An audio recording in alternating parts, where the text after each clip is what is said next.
Hello tout le monde, aujourd'hui je vous retrouve pour une nouvelle vidéo et comme vous l'avez vu dans le titre, aujourd'hui je vais vous parler des films et des séries qui représentent la communauté LGBTQIA+, puisque nous sommes présentement en juin, le mois des fiertés, et j'ai eu envie d'utiliser ma petite plateforme, au fait 700 abonnés, merci, mais ma petite plateforme pour donner de la représentation, donner de la visibilité à ces films et ces séries qui font quelque chose de bien pour une communauté qui reste encore énormément marginalisée, qui subit encore énormément de violence et pour des personnes qui continuent de devoir se battre chaque jour pour avoir le droit d'exister, pour avoir les mêmes droits que tout le monde. Et donc j'ai eu envie de faire un petit peu quelque chose à ma façon. Et je tiens quand même à rappeler que il faut pas s'intéresser à la communauté LGBTQIA+, seulement en juin parce que voilà c'est la Pride, parce que c'est les couleurs et parce que maintenant il y a beaucoup de campagnes marketing. C'est quelque chose auquel il faut s'intéresser toute l'année et c'est des personnes qui ont besoin de notre aide et qui ont besoin de représentation absolument toute l'année. Donc là aujourd'hui je vais pas forcément vous critiquer ces films et ces séries, je vais juste vous donner les titres, vous dire un peu rapidement de quoi ça parle pour vous donner envie d'aller les regarder et pour que vous après vous puissiez aller les conseiller à d'autres personnes.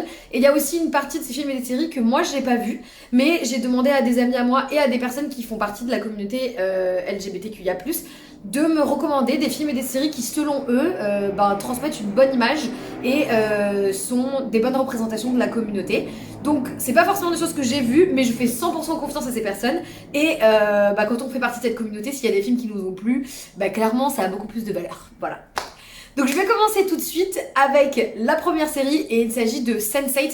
C'est une série assez mainstream pour le coup que vous avez potentiellement déjà vue sur Netflix, mais elle date un petit peu, elle est sortie il y a quelques années et c'était une des premières séries que j'ai vues qui avait une quantité de représentation mais ahurissante, qui était hyper diversifiée et qui utilisait pas cette diversité juste pour checker la box, c'est bon on a quelque chose de diversifié et pour pouvoir dire ok on est un petit peu inclusif.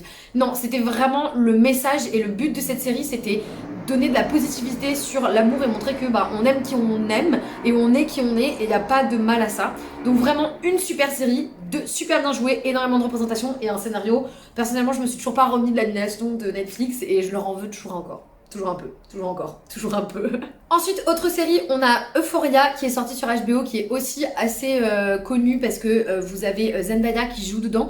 Mais personnellement, j'en ai pas entendu énormément parler et je l'ai découverte un petit peu par hasard. Et il y a beaucoup de représentations. Vous avez notamment une représentation trans, qui est une des parties de la communauté LGBTQIA+, qui subit le plus en fait, qui est la plus marginalisée et qui subit encore presque le plus de violence. Et c'était une série qui était un peu plus sombre et c'était une très très bonne série sur l'acceptation de soi et l'acceptation des autres, donc je vous la recommande. Ensuite vous avez une série dont je vous ai déjà parlé et vous pourrez retrouver la vidéo là-haut, quelque part, qui s'appelle Grande Army et qui a représentation de la communauté LGBTQIA+, mais aussi énormément de diversité et qui s'attaque à des sujets très forts comme la discrimination vis-à-vis des personnes de couleur, des minorités, des violences sexuelles, de la misogynie. Donc c'est une série qui englobe un petit peu tous les thèmes que moi j'ai absolument adoré. Je vous en dis pas plus parce que j'ai fait une vidéo sur le sujet, mais allez la voir, c'est pépite. Ensuite, série qui date un petit peu, et là je parle de la version suédoise parce que j'ai pas vu la version française, c'est Scam. En fait, c'était une des premières séries, parce que je l'ai vue il y a quelques temps, qui avait une saison complète, c'est la saison 3, complètement dédiée à la romance entre deux jeunes garçons. Et c'était la première fois que je voyais une série qui se concentrait vraiment que sur ça et qui avait pas juste des personnages LGBT en arrière-plan, comme je dis tout à l'heure, juste pour checker la box, c'est bon, on est un petit peu diversifié. Non, là vous avez vraiment en fait la naissance des sentiments, la façon dont leur relation se développe et honnêtement ce petit couple c'est Isaac et j'ai oublié le nom du deuxième personnage parce que ça fait longtemps que j'ai regardé, mais leur couple est trop beau, la cinématographie est très belle et pour moi c'est un couple iconique et trop bien. La série en général est très bien mais cette saison était... Vous ressentiez toute l'émotion et toute la passion des personnages à travers l'écran, j'ai adoré. Ensuite, un reportage Disclosure, donc c'est identité trans par au-delà de l'image sur Netflix. Et ça, c'est un reportage et moi personnellement, j'ai beaucoup aimé puisque ça se concentre en fait sur la représentation de la communauté trans dans les films et dans les séries. Et c'est des personnes elles-mêmes trans qui vont réagir à ça et qui vont en fait expliquer pourquoi la représentation trans aujourd'hui au cinéma, elle est elle est pas du tout là.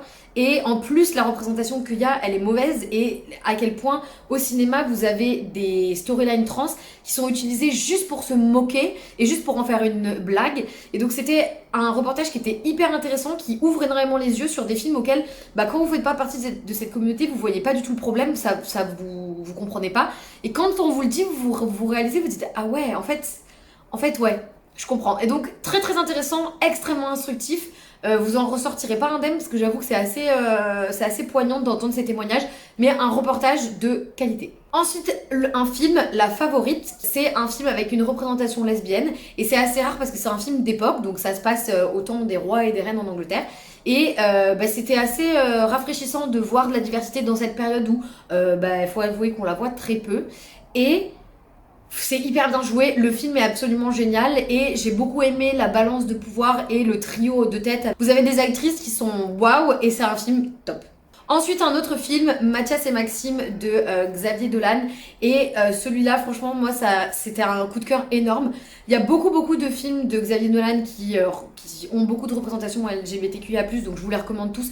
Mais celui-là m'a particulièrement marqué parce que, en fait, c'est deux amis qui sont plus que des amis, mais qui ont un peu de mal à accepter ça. Et vous ressentez à travers tout le film la passion, l'alchimie que vous avez entre les deux personnages. C'était waouh. Vous avez des personnages qui vous marquent, qui vous touchent. Et vous avez une émotion qui traverse à travers qui vous traverse et qui est palpable à travers tout le film. Franchement, pour moi, c'est un chef-d'œuvre et j'ai adoré ce film. Et c'est assez réaliste puisque je connais deux amis à moi qui se sont été dans une situation un peu similaire. Donc, je ne peux que vous le recommander. Et maintenant, on passe à la partie de cette vidéo où c'est des films et des séries que j'ai pas forcément vus, mais que j'ai envie de vous recommander parce que allez les voir et que moi-même j'ai mis sur ma liste et qu'il va falloir que je regarde à un moment ou à un autre. Le premier, c'est 120 battements par minute, un film qui, je cite de la part d'un de mes amis qui me l'a conseillé, est bouleversant et poignant et extrêmement dur à regarder, mais très important et apparemment film assez pilier dans la communauté LGBTQIA+. Ensuite, vous avez East Sider, et là aussi, je cite Best of the Best de la part d'un de mes amis gays. Donc, allez le regarder, j'ai hâte de le voir, honnêtement. Ensuite, It's a Sin, et celui-là, il m'a été recommandé par deux de mes amis qui apparemment... c'est un film qui les a bouleversés, qui leur a mis une grosse claque, et ils ne peuvent que le recommander, donc...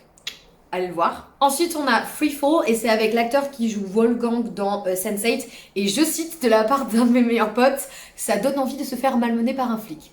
Je n'en dirai pas plus. Ensuite, vous avez La Jeune Fille en Feu. Celui-là, il est sur mon ordinateur. Je l'ai téléchargé. J'ai pas encore eu le temps de le regarder. Mais représentation lesbienne. Et honnêtement, je dois vous avouer qu'au cinéma, on n'en a pas assez. Et le film a eu énormément de succès et est apparemment recommandé par mes copains et mes copines. Ensuite, vous avez un film Sauvage, et celui-là, apparemment, attention, pour les plus jeunes, attendez un petit peu avant de le regarder parce que apparemment il est très cru et peut avoir des scènes sexuelles un peu poussées. Ma pote qui l'a regardé, elle n'était pas trop préparée à ça, mais qui apparemment est vraiment bien et suit l'histoire d'un jeune homme prostitué. Ensuite, Bobby Seul contre tous, et celui-là, encore une fois, je cite, bouleversant. C'est le mot qui m'a été donné, c'est le mot que je vous donne. Et honnêtement, je pense qu'on n'est pas prêt pour ce film. Et ensuite, deux séries. Vous avez la série Hollywood qui est disponible sur Netflix et qui a beaucoup de représentations. Et vous avez la série Spéciale qui a elle aussi beaucoup de représentations, notamment apparemment représentation aussi handicapée. Donc voilà, c'est à peu près tout pour moi. Évidemment, il y en a encore beaucoup d'autres et je suis sûre que j'en ai oublié. Mais il y en a tellement que la vidéo pourrait durer des heures. N'hésitez pas à partager dans les commentaires les films qui ont une bonne représentation LGBTQIA+, qui vous ont marqué, que vous avez aimé, pour rendre ces films plus accessibles, leur donner plus de visibilité. Et en attendant, moi je vous dis à la prochaine. Bye.